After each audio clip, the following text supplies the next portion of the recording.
The Dodgers falter in the NLCS, but Clayton Kershaw will return in 2025. Jim Harbaugh will remain on the Chargers sideline. Medicated and monitored, but at least he'll be there. And UCLA's basketball makeover has at least a few believers. Good morning. I'm James. This is your daily dose of sports and snark for the greatest sports city in the world, Los Angeles. This is the faithful Angelenos Morning Report. It's October 15th, 2024. At some point, it will be a lovely sunrise in the sanctum sanctorum of LA sports. Quirky day yesterday, I must say, and we'll have lots to discuss. If you'd like to be in the know about LA, click the like button. Click the subscribe button. There's a notification bell. Hit that. It'll let you know when we drop new content. Sharing is caring. Let people know we exist. And by all means, comment. Now, before we go through the news and notes, we have an expanded look at the scoreboard. Mets 6, Dodgers 3. The National League Championship Series is tied at 1, and it'll shift to New York with Game 3 on Wednesday. The consecutive scoreless inning streak for Dodger pitching ends at 33, literally with the first batter of the game, Francisco Lindor, homered. It's a whole new world, and I didn't like it that much. An inning later, Mark Vientos hit a grand slam. Look, the Dodgers had planned this bullpen game, and we had talked about that last week when they were going to do a bullpen game against the Padres in the first round of the playoffs. There is a huge risk involved with that. Yes, you would think the bullpen was well rested. Jack Flaherty won 7 innings in Game 1, but everybody still has to be on the top of their game in order for that plan to work. One guy falters, game over. And for LA, that was Landon Knack giving up the slam.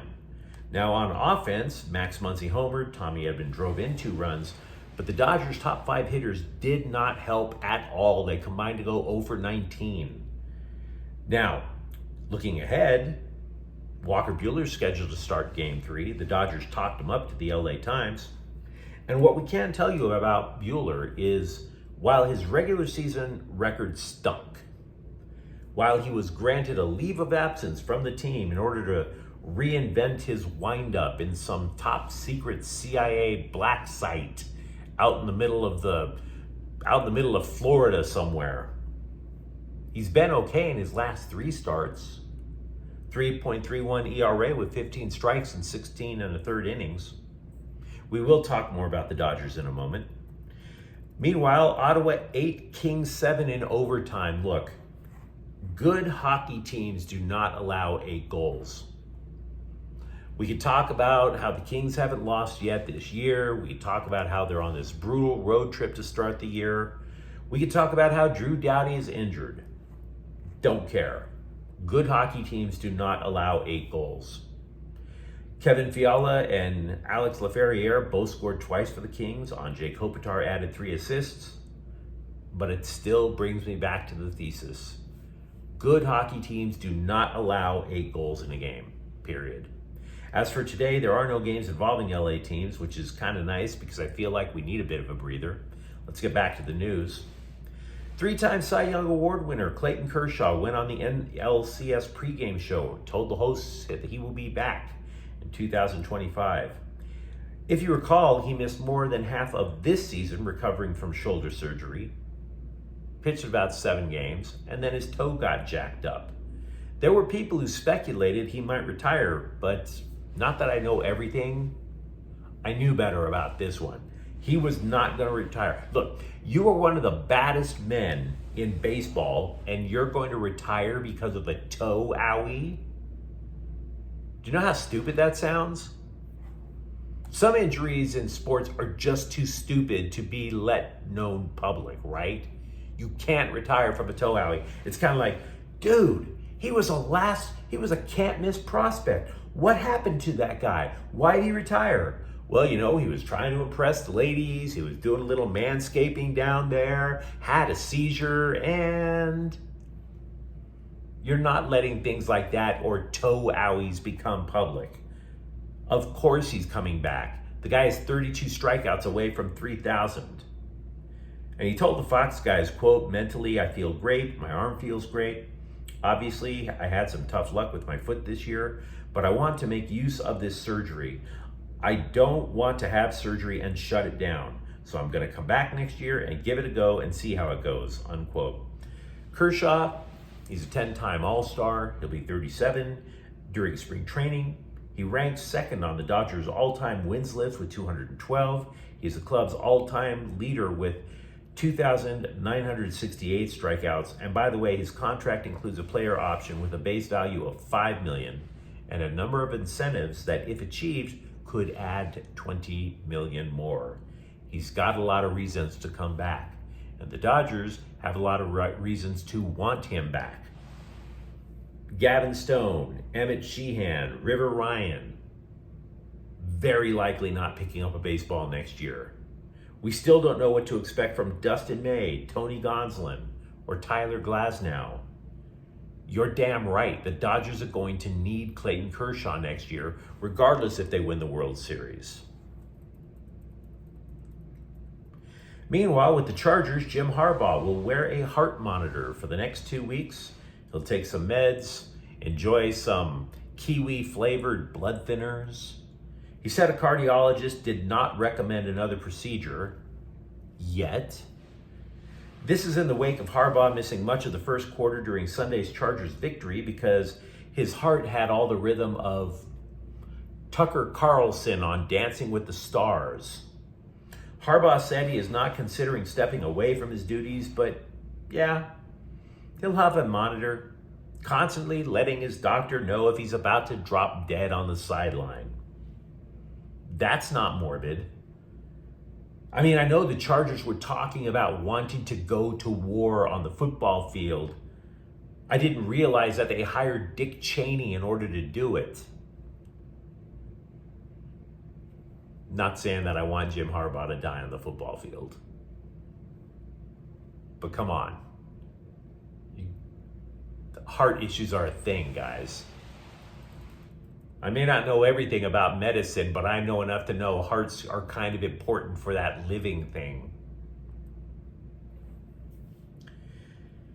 UCLA is ranked 22nd in the AP preseason basketball poll, and if you are a Bruins fan, you might think two things simultaneously. Cool, we're ranked, and wait, why the hell are we ranked that low? Yeah, you have some believers now, but you kind of, if you feel a little weird about it, can't blame you. Look, I wouldn't take great offense. Preseason polls tend to be trash. It's not like the AP was trying to offend you, like they were talking about your mom or something. It'll course correct with a few wins. And besides, if you're a UCLA basketball fan, a real UCLA basketball fan, you're going to be honest with yourself. You knew that last year they were god-awful, missing the NCAA tournament for the first time since Mick Cronin became coach. To Cronin's credit, he knew his roster was poorly constructed and he addressed it. Top scorer Sebastian Mack returns. Then they go out and they add some height. They definitely added some defense with Kobe Johnson, formerly of USC. This team could possibly win the Big Ten Conference. I think there's enough voters who see the potential. They just have to be convinced.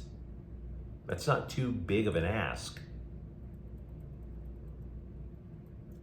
Angel City FC issued a statement about sanctions that were issued from the NWSL in the case of salary cap infractions. And honestly, it wasn't a statement as much as it was a clapback. You know, usually when a team is punished by a league, right? Could be for any reason. A statement is issued by the team and they express this willingness to go on along with whatever the punishment is. Oh, you know, we didn't mean it, but you know, you got us and we're just gonna comply. It's almost like a kid getting caught with something and he's trying to negotiate an ass whipping down to restriction, right? What statements almost never say, though, is we disagree, and that's what Angel City's statement included. Angel City asserts that they believed that the rules allowed them to help their players with childcare, and therefore it's not part of the salary cap. Therefore, the team did not exceed the salary cap. And this was something I had wondered about when these infractions were first announced. GMs across the league said they have no idea how to negotiate this cap. Studies, by the way, also indicate that California has the fourth most expensive childcare in the country. And by the way, remember, the only reason that the NWSL found out about these infractions is because a former player snitched. This woman, whoever she is, snitched because her teammates were getting a little help with childcare. I think I'm going to be a little skeptical the next time somebody tells me that female coworkers aren't backstabbers. Call me a misogynist. I've got a little proof right here. Nice blade to insert into your teammates' backs, lady. The Clippers announced Kawhi Leonard will not play at all in the preseason, which obviously puts the season opener on October 23rd in a little bit more jeopardy. He's still trying to find out if his knee works. And it sounds bad because it is bad. But it could always be worse. You could have also given Paul George what he wanted and watch him get injured. Like Philadelphia watched that on Monday. George hyperextended his left knee in a preseason game. Now the Sixers are hoping that George won't miss much time. But if he does, that's on them. Because clearly they did not notice the words former Clipper on the guy's resume. The Rams told us going into Monday that Cooper Kupp had this big workout planned. It would give us all the answers about his ankle sprain. All will be revealed. Yep, Monday it is.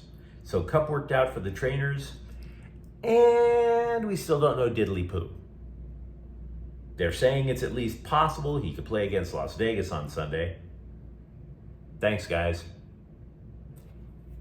Thanks for elevating our minds.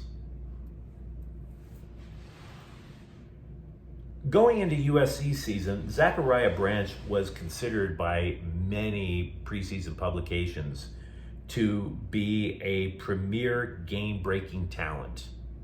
Not just for the Trojans, but for all of college football. Man, this guy could take over a game at any play, at any time. And this was going to be his breakout season. It's not even close. It's not even close. I don't even know if you could pick Zachariah Branch out of a police lineup. The guy has 23 catches in 7 games, which is like barely over 3 a game, for 233 yards. Nothing eye-catching in terms of kick returns since the opening game.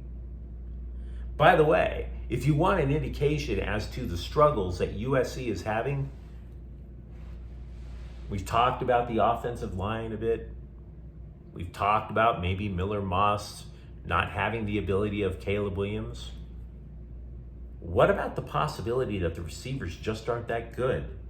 No receiver on the Trojans has more than 262 yards this year. Now the Trojans also, at least in recruiting, we know that they have been burned by Georgia recruits before. So take what I'm about to say with either a pinch of salt or some other random table condiment. 3-star safety Steve Miller of Greensboro originally committed to Mississippi State. Now he has pledged his sacred honor to play for the Trojans. Well, you know, great if he comes, but I'll believe it when I see it. The USC has been burned by Georgia high schoolers before. Having said that, 6 of the recruits for the class of 2025 actually still come from the Peach State. Now, Miller, I would say, does have a chance to play right away if he does in fact follow through on this commitment. 4 recruits for the Trojans class of 2025 are defensive backs. USC currently has 7 seniors in the defensive backfield. But you let me know what you think in the comments thread. Talk to me about how you think the Dodgers are doing 2 games into the NLCS. Or for that matter, are you comfortable with a guy who potentially has heart disease calling plays for the Chargers? And if you enjoyed the content, don't forget to subscribe to Faithful Angelenos. We talk LA sports every single day here. Thank you for watching. I'm James. We'll be back tomorrow. Faithful Angelenos is a Kian Corte El Queso production. Take care.